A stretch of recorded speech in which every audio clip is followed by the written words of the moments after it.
Yo, this video's from Potato Almanac. Why are people talking about these Star Rail characters? It was recommended, so we're about to watch it. Let's go. This is Yang, a Star Rail character that is a recurring face from the game that you probably heard about. He's the connection that's linking both games together Is that and the Locha one right who there? foreshadowed the eventual reveal of the game. But he's not alone. There are also other characters that share Sela. this connection, albeit in Rania. varying degrees. Today I want to tell you about these characters. I'll talk about how they are related and the reasons why you should watch them closely. This video is meant for people who has little knowledge of the Honkai series, but for you That's seasoned me. veterans, this video can still act as a refresher. So let's begin. I don't know anything.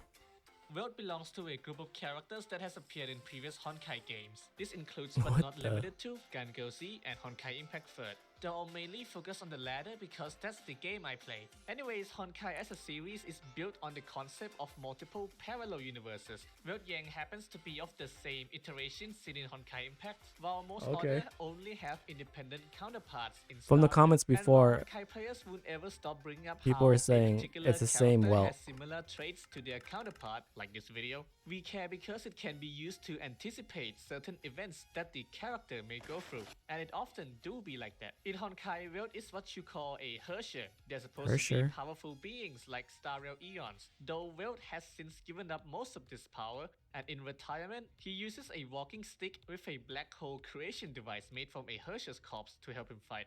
The reason he traveled to Star Rail was neatly packed into a manga on the official His Honkai ultimate manga website. makes sense Links below now if you if want there's to a read it black yourself, hole but in that basically, king. at the end of the Honkai story, the Honkai Crazy. was defeated. But since then, a new threat has appeared in the form of aliens called the Sky People. These are interdimensional invaders that gobbles up planets to get stronger. They have a wide reach, being able to travel between dimensions, which included the Honkai Impact dimension and the Star Rail dimension. World, after beating back the invasion on his home dimension, found out about this and decided to extend his hand to help the Star Rail dimension defeat this impending attack. Why this specific dimension? Apparently, the Sky People had their eyes on this particular individual who looks like one of his dead students. This raises a few questions in Star Rail, like when and where will the Sky People appear? Is this Steroron perhaps related to the Honkai? Questions I believe the devs will milk to the death. His story in Star Rail begins with him getting on the Express apparently with another dude near a wreck of a spaceship, which may or may not have been related to the alien busting mission, but anyways, coincidentally the person that rescued them was Himeko, so saved a lot of time on the search. With the prospect of safeguarding her safety and currently being unable to go back to his world, World and his friend decided to stick around and travel with the Express. At least that's the story he's willing to tell.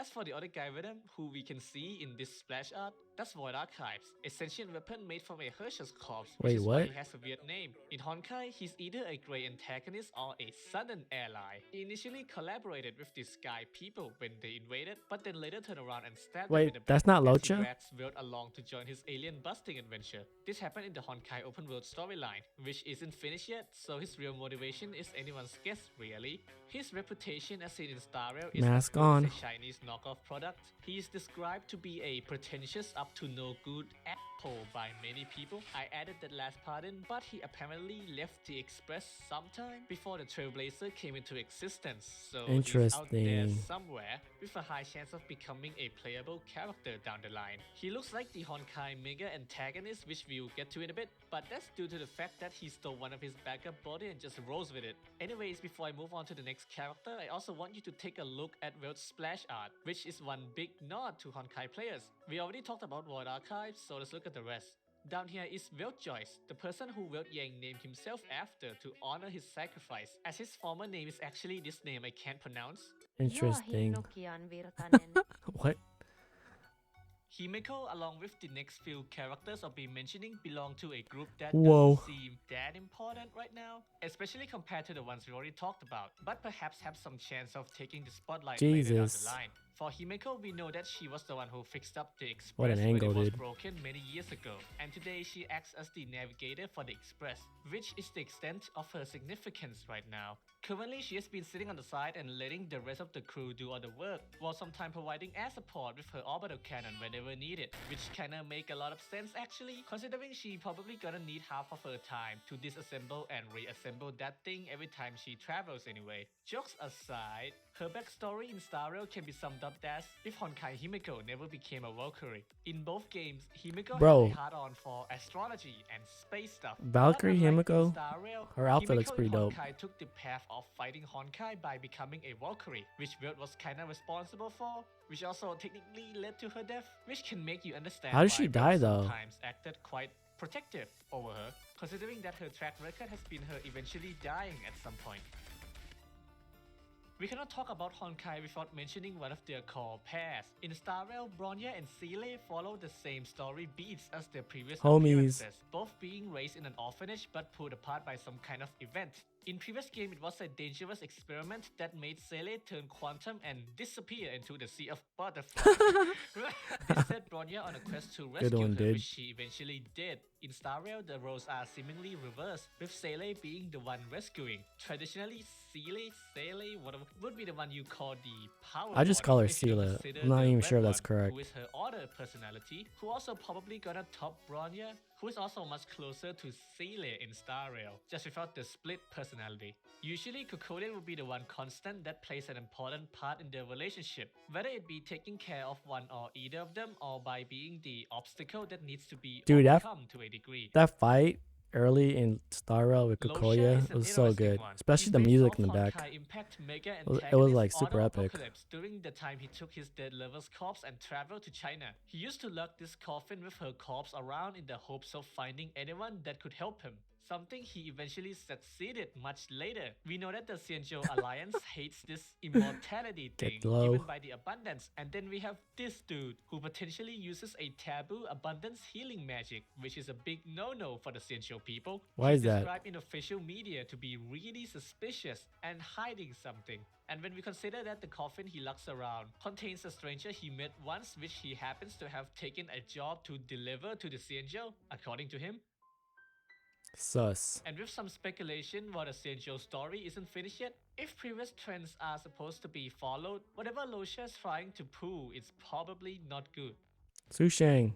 Su Shang is a character whose backstory was pretty much copy-pasted over from Honkai Impact. In that game, she and Otto became travel companions during his journey to China, which, fun fact, Su Shang initially commented on how beautiful of a woman Otto was and how he was her type, something she quickly retracts once she found out. Anyways, near the end of their journey, Su Shang was gravely wounded and put into a cryopod where she recovered what happened there? Eventually reintroduced into the main Honkai story. Here in Star Rail, she's paired up with Lucia, and whether her fate will end the same way is something that I cannot say for certain at this moment. Other Honkai characters also make their appearance in Star Rail, but some are just too minor of a character or have way too little information to go off of. Yanxing is one such character. He appeared in an unfinished Honkai visual novel as a disciple of Fuhua, who is also Wait, that's him? That will He looks hell older. Soon. From the way info older. We currently have on her, she's the lead general of the Cloud Knights, who is really intent on eradicating the abundance. The only parallel I could think she will follow is her getting Julius Caesar. Because Fuhua in Honkai used to take care of 7 disciples, which included Yanxing, she tried to train them to follow her zero tolerance approach on Honkai. Basically, if you showed any signs of Honkai infection, that's it, you're just gone. You did? But then trouble came when one of the disciples started showing signs. The rest, knowing that their master will probably murder the person, conspired to take her out before she could do anything. Oh damn, that's crazy. So what we could expect from her in Star Rail is an emotionless killing machine kind of attitude. Someone who cares way too much about her job to the point that her colleagues started turning on her. Before I end this video, some of you might say that Kafka is also a Honkai character, which is technically true as she appeared as an art for an equipment in Honkai Impact. But really that's more of an artistic inspiration than a character with their own story. So hopefully now that you reached the end of the video, I have made you understand why Honkai players never stop talking about these characters. It's the melancholy from looking at the infinite possibilities, as the game likes to put it. Take Natasha. She has big responsibilities but always find time to take care of people. In Honkai it's the orphans, and here it's the clinic she runs, so on and so on. There were more characters that I could talk about, but chose not to because they were leaked, or currently have next to no information about them, like Silverwolf, which I can't say much about, so it's best to look at them when they eventually release. Thanks for watching and have a great day. Good video. a recurring. Like, let's see here. March is another character I'm keeping an eye on due to her unknown backstory and her resemblance to Elijah, both ability and personality wise. Who's that? Alright, that was a good video.